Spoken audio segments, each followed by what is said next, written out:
So our next session is going to kick this off. It's going to be looking at the issue of climate from the perspective of agriculture and biodiversity. And I'd like to invite our moderator to come on stage. I'll tell you a little bit about her. We have Emelia Arthur here from Ghana, who's going to be our moderator. So, welcome, Emelia. So I mentioned the fact that we have a lot of people who've worked in different political roles here in the room. And Emelia is one of those who's had a number of different roles.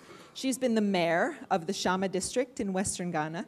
She's also had the role of deputy regional minister in that district. And now she's an advisor to the president. So she's coming from that interesting perspective. However, her technical background is in agriculture and forestry. So that makes her really the perfect person to moderate and navigate us through this very complex issue of agriculture, biodiversity, and climate change. So Emelia, I'll give the floor to you.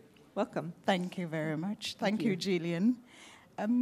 Your Excellency, Madam President of Mauritius, distinguished ladies and gentlemen, good morning. Oh, good morning. Good morning. I'm greeting, just respond. I said good morning.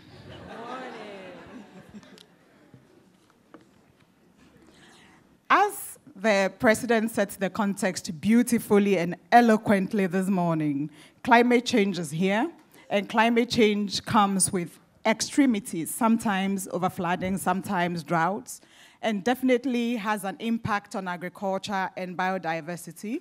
Agriculture, especially in the areas of food production, food security, but for me, importantly, livelihoods and incomes of the people who are involved in agriculture, but also just human sustenance and health of human beings on Earth. For us to discuss the topic climate, agriculture, biodiversity, challenges and opportunities, I have an amazing group of women who, for the next 40 minutes or so, will be up here and we'll do our own thing. We are going to have fun up here. We are going to chat. And I present to you first Winnie Akinyi Nyonje. Winnie is a researcher. Please clap. Clap for her.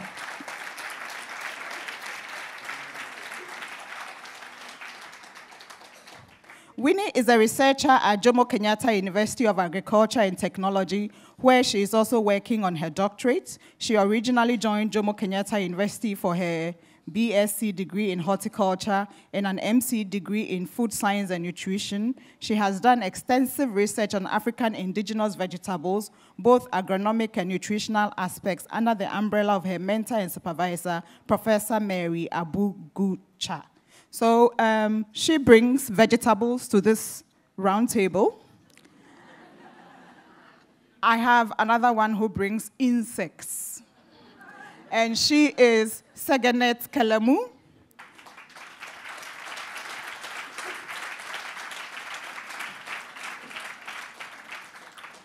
Segenet is the Director General of the International Center of Insect Physiology and Ecology. And when I hear insect physiology, I'm like, that insect, that tiny thing, the physiology has such a big name of that tiny thing. Anyway, in Nairobi, Kenya, following her postdoctoral work at Cornell University, she joined the International Center for Tropical Agriculture, Colombia.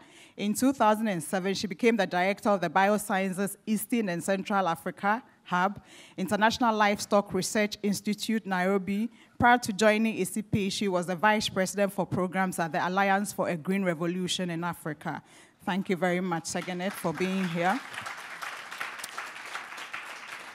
And here comes the fish. Catherine O'Reilly is an associate professor in the Department of Geography-Geology at Illinois State University. Her research focuses on how our water resources are impacted by human activities such as land use and climate. Her work on Lake Tanganyika, East Africa, was among the first to show how climate change was decreasing the productivity of the lake, where fish catches are an important source of protein. Dr. Riley is involved in the Global Lake Ecological Observatory Network and was a member of the 2007 Intergovernmental Panel on Climate Change, which was awarded the Nobel Peace Prize. Ladies and gentlemen. And I have, last but not the least, I have vegetable, I have insect, I have fish, and I have the one who brings a global container to contain the fish, the insects, and the fish. Marjaana Sall, of Finnish and Finnish and Senegalese heritage. And since September 2015, she's been the European Union ambassador to the Republic of Mauritius, the Union of Comoros, and the Republic of Seychelles, also responsible for the EU's relations with the Indian Ocean Commission. From 2011 to 2015, Marjaana has worked in the European Union delegation in Kenya. The last 6 months as acting head of the European Union delegation. And may I add, Madam President, that she's the first Finnish woman diplomat appointed as EU ambassador. Thank you very much.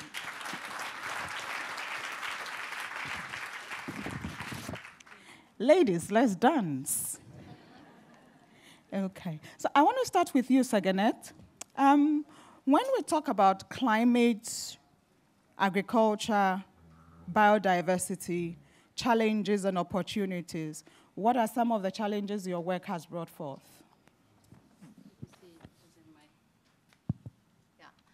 Can you hear me? Is this on? Yeah. Well, first, thank you to the Women Forum and Your Excellency as well for this invitation. Yeah? Yeah. Yeah, I think this. So, so that tiny insect, it combines everything, huh? Yes. So I think I want to talk about, I think when we talk about biodiversity, the role plant biodiversity plays also in as a whole. We are dependent on plants, whether it is for food, for animal feed, for fiber, for a range of things, plants are critical. And biodiversity of plants also are critical in mitigating also climate change and a wide range of issues also. So without plants, I think our life would be very, very different. And I want also to touch in that context also the role also insects also play in biodiversity also. When I talk about, I work for an organization that works on insects, often people's reaction is like, Emelia, that tiny insect and the whole organization working on that? Yes. So a number of diseases are transmitted by insects. And I think a combined also insects like malaria transmitting mosquitoes, dengue transmitting mosquitoes, and so on. I think mosquitoes every day kill more people than all human conflicts combined together. And as climate change also affects our planet, one of the greatest impact is going to be the role insects play also and the diseases that transmit. And as temperature increases, malaria would move into areas that weren't there. I'm sure you have heard about Zika virus. We don't know exactly why it is ravaging and causing havoc in South America. Zika, the virus has been discovered in Uganda many, many years ago. So that is the name Zika actually comes from a forest in Uganda. But somehow, you know, there is no that type of disease yet in Africa, but it is causing so much. So they play a significant role, but I'll talk more about that later. Thank you very much, Segenet. In an earlier conversation, you talked about the work you have done so far points to the fact that we should be looking at sustainable innovations. And you also talked about push and pull technology. Can you speak to that a bit more?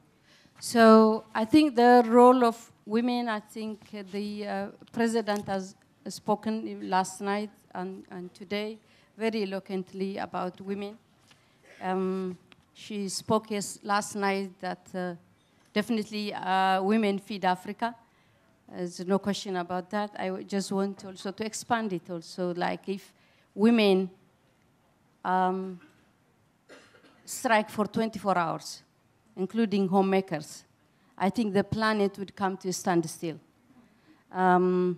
Women playing a critical role in society, and often their contribution underestimated and not valued to its fullest capacity.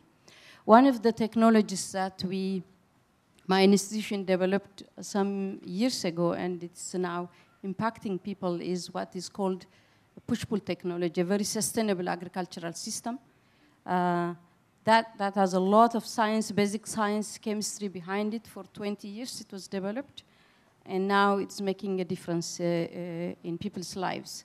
So that technology is it's a knowledge-intensive technology, but it's a simple technology where a chemical producing legume plant is interplanted with a crop, and it controls pests, it controls weeds, it adds nitrogen from the air, it fixes nitrogen and improving the soil fertility.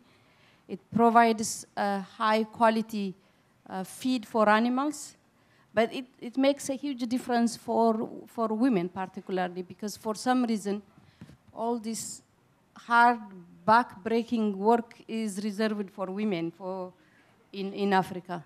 The weeding, the hand weeding. I grew up really doing that heavy labor also, hand weeding and so on. And this technology eliminates all the hand weeding. Once you plant it, weeds are gone, because this magical plant, which is interplanted with crops, it produces chemical into the soil that eliminates weeds. It kills weeds, it kills also pests also. So once that is done, women don't have to weed. So as a result, about 69% of the adopters of this technology are women. It's also extremely climate smart also. Even in the drought season, still it conserves moisture. Segenet, can you hold that thought there? I'll come back to explore further. Yeah. But I guess what you are saying is that climate change, as hard as it is, brings some challenges, but also provides opportunities for us to invest more in research and science and to come out with newer technologies. Absolutely. Okay. Yeah. Winnie, you're also in research and scientific work. What have been some of the work that you have done, and how do you see them addressing the challenges that we have? Okay. Can you hear me?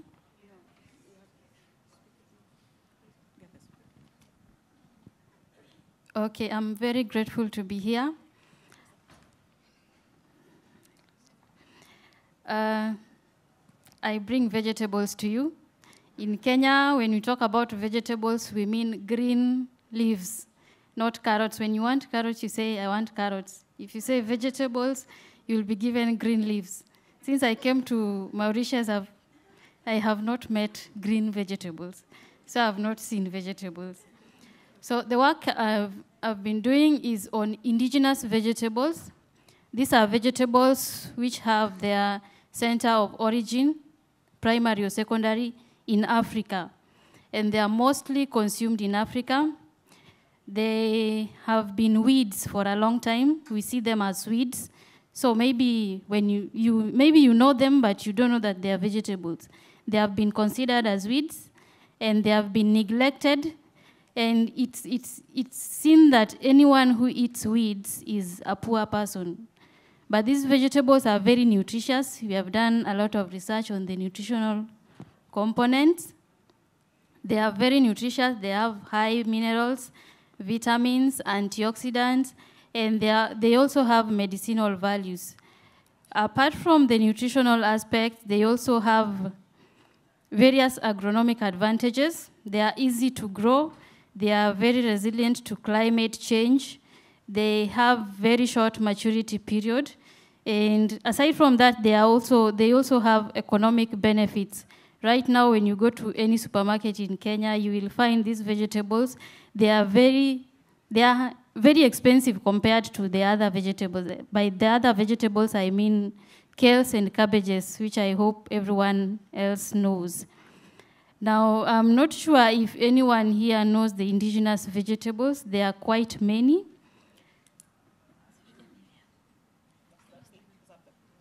Okay, those are some of the vegetables. There is the cowpea, spider plant, the nightshade, African nightshade, that is the Solanum scabrum. So those are some of the vegetables that we've been working on. Okay, I know we know pumpkins. We also use pumpkin leaves as vegetables. They are very nutritious. There is the amaranth, which I believe everyone else knows. We eat, there is the vegetable amaranth and the grain amaranth. So our focus mainly is the vegetable amaranth. And down there you can see some of the nutritional components of the vegetables, which are very high compared to what we refer to exotic vegetables. They also have high antioxidant activity, which boosts the immunity of the human system, so preventing us from various diseases that are brought about by climate change. Thank you very much. When the slides came up, I saw a lot of people reacting to it, nodding, smiling. Does it resonate with anybody here? What about? Can someone climb up quickly, take the mic, and tell me why you were nodding or shaking your head or laughing? Oh, sisters, don't let the side down.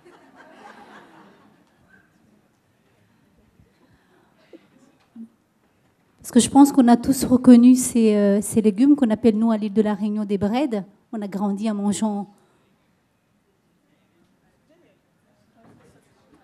So you nodded because you recognized something that you grew up eating. So there was something that was there that was recognizable. Thank you. But what made you decide to do a whole scientific research into what has been noted as weeds in the past? Yes.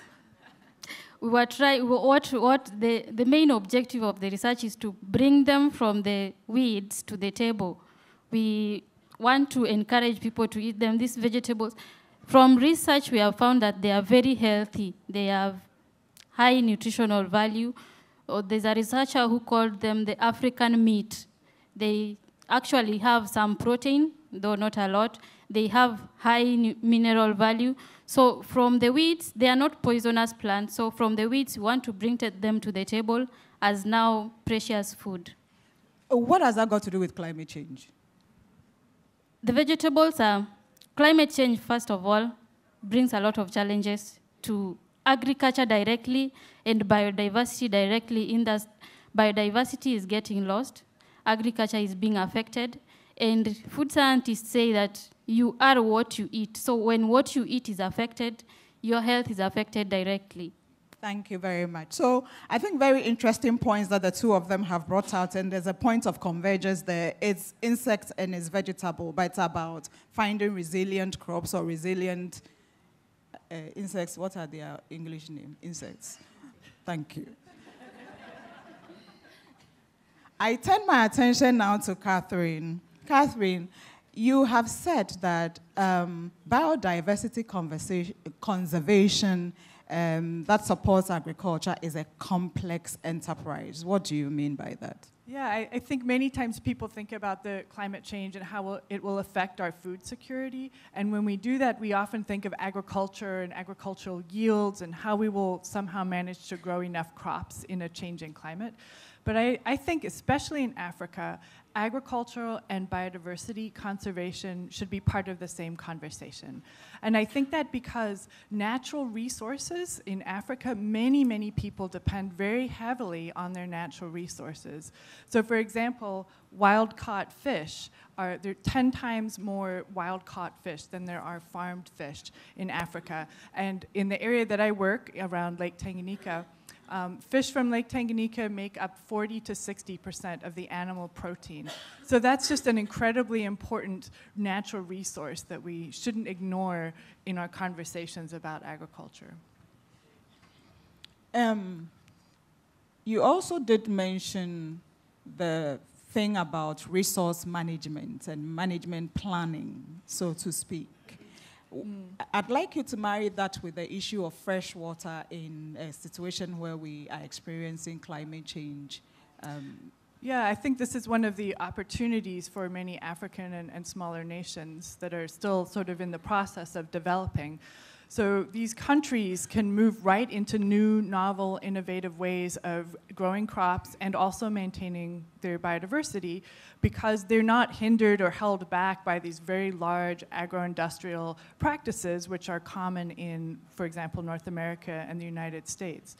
So one of the ways to do this is to help move into policies and processes that allow local stakeholders a very clear voice in that process.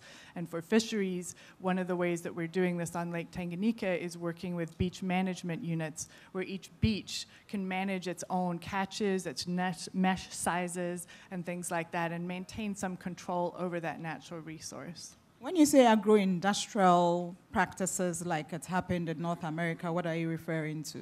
So I live in central Illinois, and that is a region of the world where there are major problems with water quality because of how we farm. And there's a lot of use of fertilizers. There is pretty much no green stuff anywhere except for your corn or your soybeans, and those are really the only two crops that are grown right there. So the landscape has been flattened, the landscape has been drained. There's enough drainage systems in Illinois to circle the globe 6 times.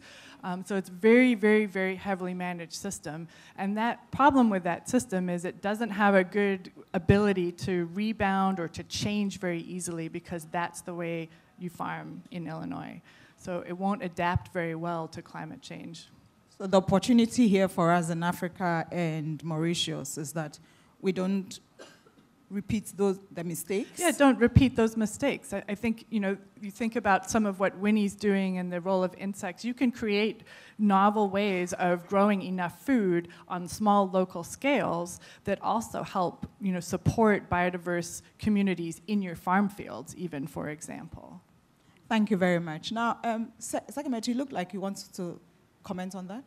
Yeah, I think this perhaps is a good time to comment also that the kind of farming systems she has just described also affects also bees. Bees are extremely important for food security. About 35 to 40% of our crops need bees for pollination.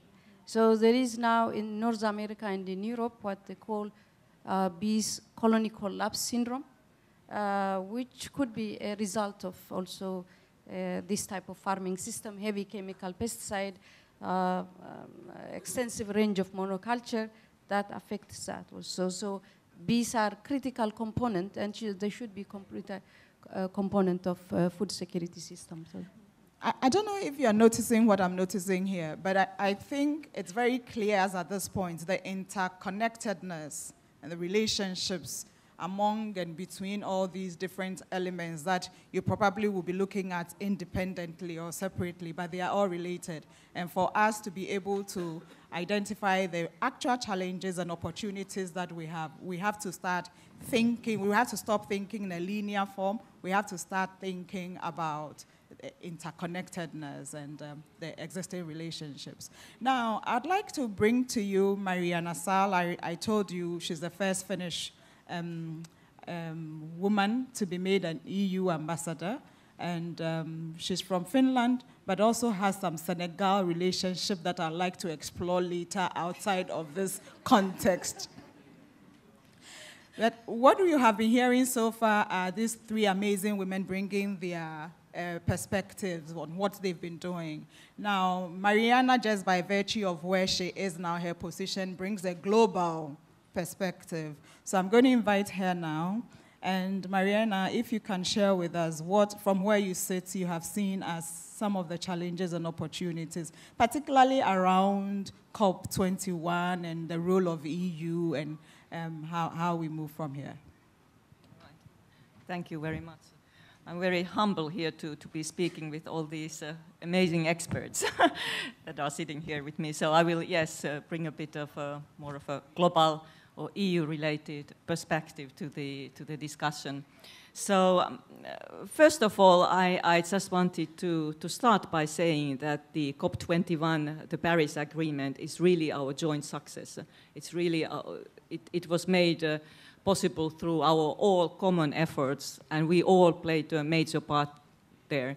And of course, EU was there with the unified voice and had done a lot of climate diplomacy ahead of the COP21, and I would really like to also thank the French and the French climate change ambassador who's here, who made this all possible from her side. In Paris, we formed this high ambition coalition, which was key for the success of COP21. And this high ambition coalition was led by the EU, but all the SIDS were brought in. They wanted to come in immediately, and the ACP countries. And this was really a key success. It was key for the success of the COP21. And now, of course, the challenge lies ahead how to implement this agreement. It's a major milestone. It has 3 important components which makes it so important. There is commitment, there is ambition, and there is solidarity. And I think with these 3 building blocks, we can make it happen. But a lot of hard work lies ahead of us, and we need this high ambition coalition now to implement this agreement. And of course, for the European Union, we have agreed to lead in mobilizing of the funds, which was agreed in Paris, and we will continue to do our climate diplomacy. We will continue with our member states to lead in financing. We will do our share of it. And as what concerns the European Union, we have decided already that 20% of our budget will go to climate change activities, and we will double our funding for biodiversity activities. And the focus countries will be those most in need, meaning LDCs and SIDS like Mauritius. This all requires time, investment, and innovation. And we all need to do it. It's not only the EU, we are all partners in this. And I would really like to stress the word partnership. Madam President was just in Brussels addressing the European Development Days last week, and she was one of the keynote speakers, and she stressed the need for partnerships, global partnership, regional, at all levels, because no one can do it alone, and it cannot, financing cannot come only from public sources. We need partnerships from private sector, from civil society, from all governments around the globe. So I think this is really key for the success of the agreement. Marjaana, I hear you talking about EU doing its part to generate the necessary funding and what have you, and I hope it stays that way, because sometimes the funding sources keep changing the goalpost. Today is red, tomorrow is red plus, the next day is something else. Every day there's a new nickname in the game. How sure are you that this time there's real commitment and funding is going to go to the right place? Yes, I think... And don't give me a diplomatic answer. I'm a diplomat, so what do you expect? No, I think this is such a challenge that we cannot just sleep and close our eyes. I think we all have realized that it's time for action, and we all need to work together. And EU is very much committed all around the globe, in this region, but also at the AU level and in other countries. And I think it's also important to make the link between SDGs and climate change. And I would like to talk about the SDG 2, which is ending hunger, the zero hunger, because I think there's a clear link there. I mean, the climate change will make more difficult for agriculture, will reduce the arable lands, and will make it more difficult. So this, and then if we link it to the population growth, it means that we need to produce more food, better food, and in an environmental friendly way. So to make this SDG 2 reality, and I think it's a political choice, it's a political question, and we all need to organize ourselves to make it happen. And I think it lies on all of our shoulders to make it happen. From the EU, we are Of course, our strategic partnership with the African Union is the framework for this, and we have policies in place and discussions, dialogue, and programs in place for rural development, agriculture, sustainable production of agriculture, and so on. And Marjaana, hold the thought there. There are two phrases that she's thrown out that I'd like you all to keep in mind. More food, better food.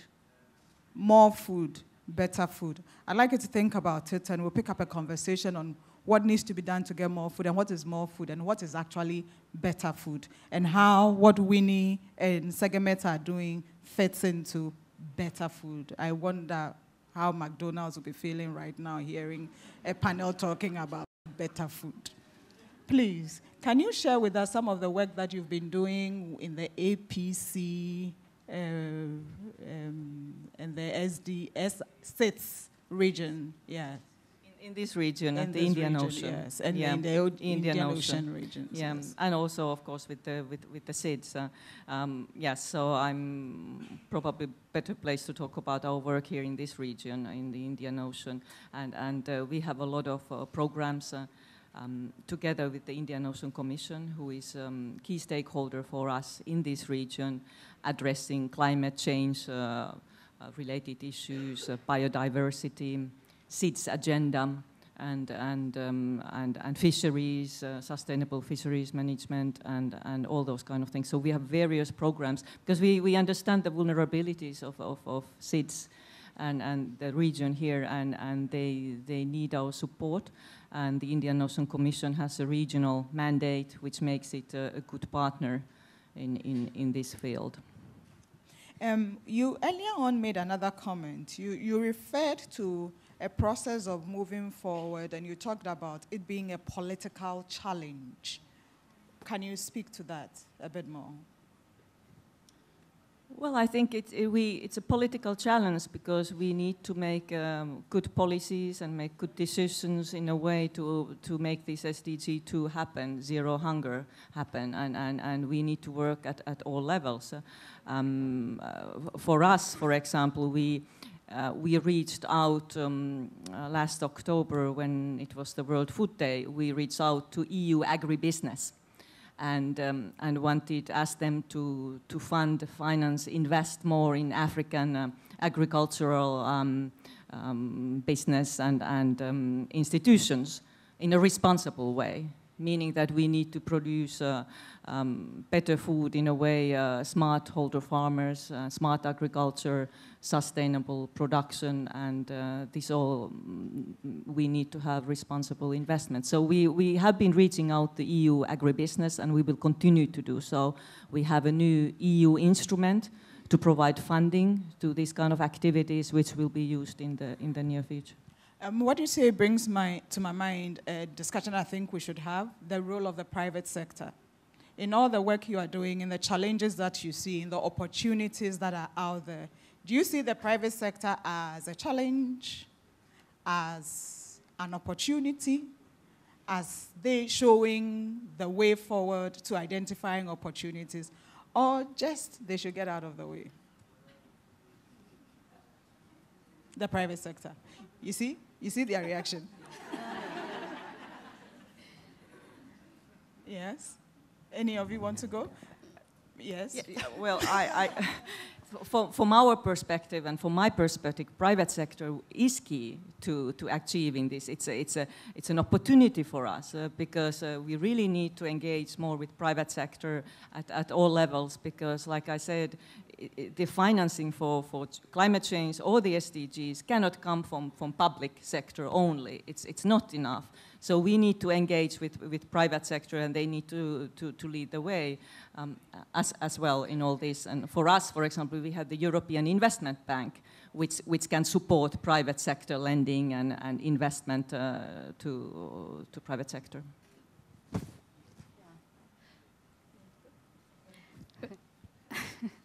Okay, sorry. In my field, there is an opportunity for the private sector. We've been engaging the seed companies, private seed companies, because one of the challenges facing these vegetables is the inadequate seeds. So they have started taking it up. They are producing seeds, and maybe in the near future we can be able to find the seeds for the vegetables. For us, for my organization, we are a research organization. We make breakthroughs, we make discoveries, we find solutions to constraints, but somebody else has to take that, and the private sector plays a critical role as partners in translating our product out to reach the end user. Yeah. So they are key partners for us. But at the same time, I also think that engaging with the private sector is where it gets challenging for engaging with women. Because when I look at fisheries, the fisheries businesses that work on Lake Tanganyika, when you can find a woman who is the owner of a small fishing practice, she will treat her staff better than if a man is the owner of the fishing practice. But it's very hard to find those women, and it's very hard to find ways for them to get into the fishery business itself. So businesses here, I'm sure there are businesses represented here. Let's find them and chat with them. They've done a lot of researches. I don't know what kind of research. The results are sitting there. Find them and sell there. You know what I'm saying? I have no acumen when it comes to business, but since it's your area, I'm sure you understand what I'm talking about. Now, Catherine, you talked about women, and I know that this is a women's conference, and I think we take it for granted that sitting up here and discussing, we've actually covered the issue of women in climate, agriculture, and biodiversity, but I want us to unpack that a bit. What do you see as the role of women? I mean, are women victims of climate change? Do women present opportunities in addressing climate change? I would like us to focus a bit more on women in this discussion. Yeah, I think that because women do a lot of the harder work in agriculture and in my case in fisheries, they are going to struggle more as climate impacts their ability to grow food. So some of the opportunities are, in fact, one of the best ways probably to make changes in many of these agricultural systems and our fishing infrastructure for inland fisheries is to help bring women into those areas, because they'll probably, my guess is, and no offense to the men here, do a better job of integrating in some of these new and novel ideas. Segenet, you are smiling. What about women bring smiles to your face? I think let me take also a little bit to another angle also, that I think whether it is fishery or livestock or chicken is a women usually business. About 70% of the production cost is feed, particularly protein feed source.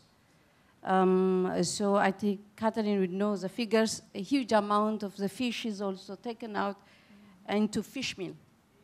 So this is not sustainable. So what we have done, if you look at chicken that are digging in your backyard as organic chicken, what they look for is insects. So what we have done is start a program on insects for food and feed. Globally, also, 2 billion people, believe it or not, consume insects as part of their traditional diet. High quality protein source and high quality nutrients rich sources. And so most of it is also coming, these insects, they are collected from the wild by women and children, 90% of it. Although that some countries like Thailand, they have about 20,000 cricket farmers. That's really mainstreamed. So I think for fisheries, the same thing, feed is critical. So if we can produce a lot of these insects also as a feed source or as food source, that's going to make a huge impact. And they don't consume a lot of feed. They don't consume water. They do that. and the conversion rate between feed they consume and meat is much, much higher than livestock. To give you an example, you need 25 kilograms of feed to produce 1 kilogram of beef. That's extremely inefficient in such a world where there is limited resources. Whereas to produce 1 kilo of cricket, you need only 2.2 kilograms of maybe garbage, waste. So there is an enormous way to actually tackle the impacts of climate change through very innovative ways of producing feed and food. Thank you. Winnie? Yes, yesterday I heard the president say that women feed Africa, which is very true. Women feed our household. So the food insecurities that we face due to climate change directly affect women. Currently, we are doing a project with the World Vegetable Center that focuses on home garden scaling, where we encourage every woman to at least have a small garden of vegetables that they can use to feed the family. So this is an opportunity for women to take up these vegetables and solve the problem of food insecurity. Certainly, sure, go on. Yeah, so I would be very frank and say that evidence has shown that gender equality and women empowerment, full participation at all levels of society is vital for achieving sustainable economic growth in any society. So this really women's participation and equal access is key for this as well, and in particular because we all know that women are the ones in Africa feeding the families and the societies, and they are the first victims of climate change. So it's important to provide them opportunities as well, meaning that if we improve the agricultural production, it has a multiplier effect on all the other marginalized communities in Africa, because they will be better off. Additionally, apart from the fact that research shows the role and the contribution of women, I don't know about all of Africa, but certainly in Ghana, 80% of food crop farmers are women. So just finding different ways of doing things is just securing the livelihoods of 80% farmers who are women and who are actually going to be moving us forward. Now, thank you very much, ladies. Marjaana, being a diplomat and coming from Europe and experiencing, I think Europe is experiencing a lot of migration from my side of the globe. Do you see any relationship between climate change, agriculture, migration? Do you see any relationship at all that we should be thinking about? I think there's a great challenge and a big link there, because with the tensions between climate change and agriculture, this will bring about instability, will result in migratory flows. It can bring about conflicts. So we see that climate change is already an important driver for conflicts and migration already now, and this is actually one key area where what the EU wants to address through its climate change diplomacy is to enhance the links between climate change, natural resources, stability, and migration, because there is a clear link, and this needs to be addressed. Thank you very much, ladies. We have 10 minutes left, and in those 10 minutes, I want to be generous and give you 8 minutes. Better food. Yes,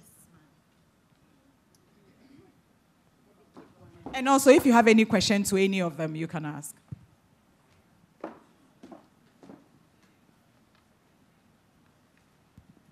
Thank you for this amazing panel. Rama Sofia Rajdi from United States Press Agency.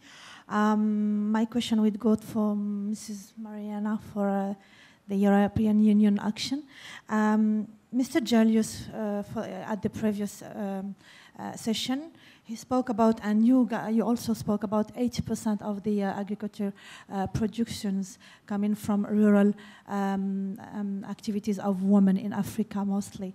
How do you actually reach out these women in practically, I mean, in terms of communication from European Union institutions? And what are the incentives towards the future sustainable agriculture?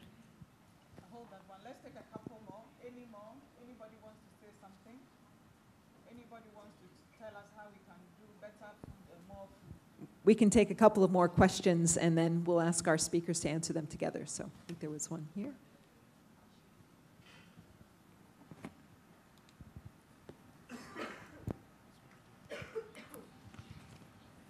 Hi, Emelia. Perhaps we'll talk about this in the next session that I'll be participating in with you all. But one thing, I should back up. I'm Julie Lerner of Pan Exchange. We provide a market linkage solution between farmers and commercial buyers.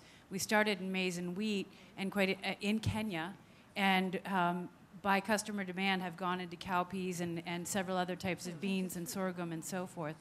One thing I'm not hearing, though, is what about the demand? So, for example, yes, cowpeas are more drought resistant, and yes, it's inefficient. Livestock consumes a lot of water. But what if there's no demand for cowpeas? Or not enough demand for, people don't want to switch to that, or people don't want to become vegetarians because livestock requires too much water. I'm not sure if you want to discuss that now, or if you ladies care to comment on that. You make them switch. I have to get through. What's that? You do it by You force. make them switch. Okay. Any other comment there? No? So can you react to the two issues that have come up? Thank you. Yes. Yes, thank you. I'll react to the first one because I think that was more addressed to me.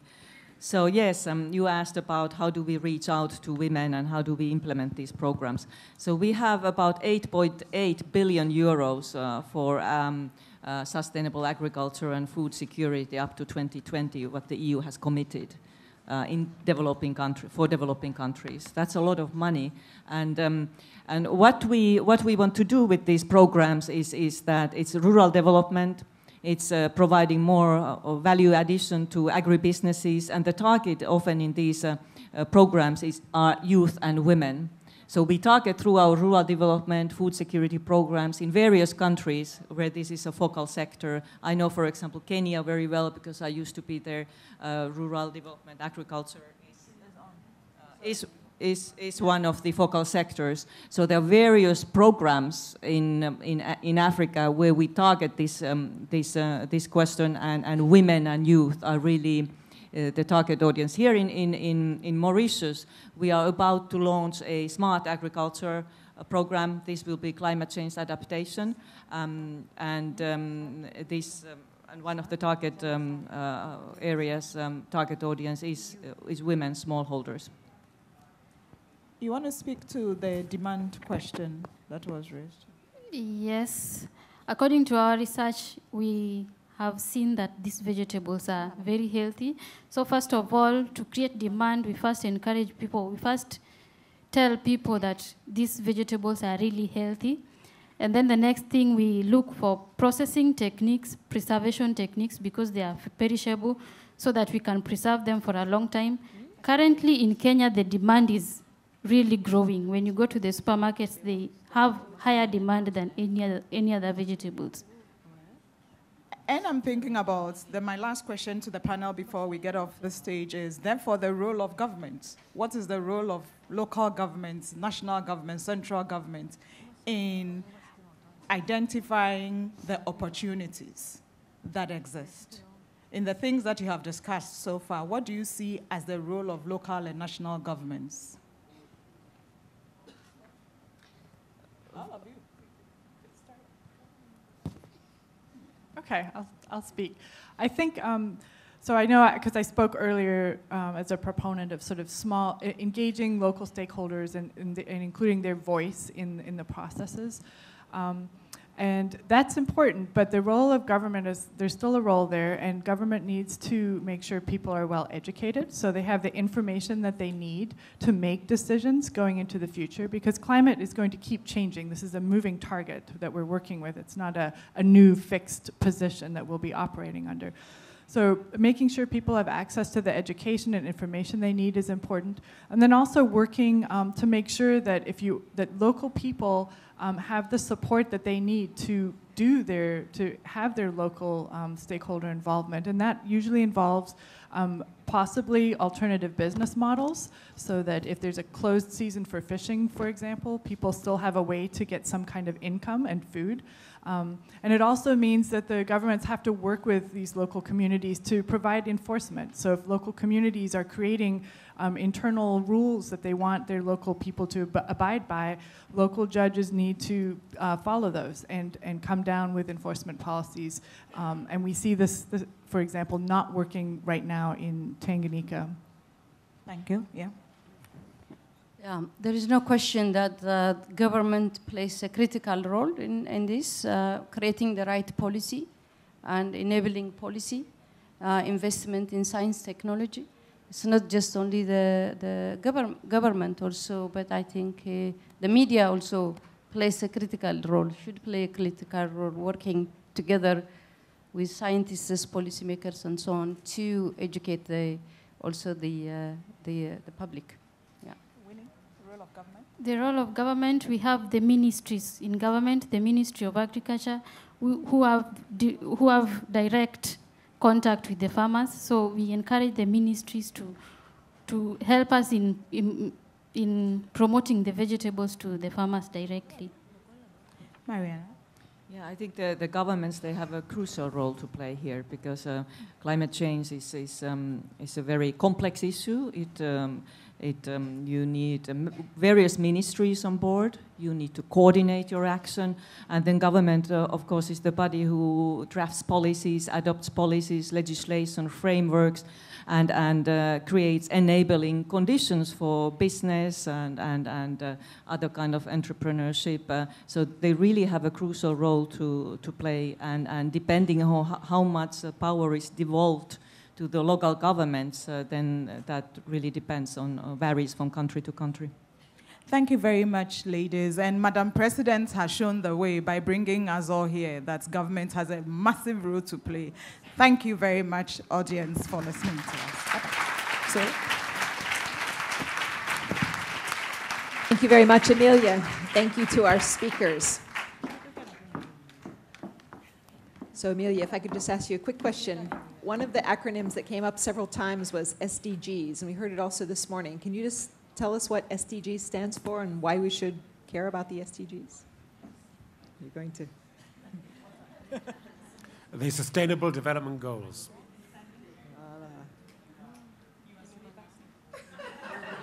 Okay, so this is an important one because we're going to be hearing. I think that whenever we have questions about acronyms, and we all come from specialist backgrounds, and so we need to share what those mean and why they're important. So that's certainly ones that we've heard about already this morning, we'll hear about again.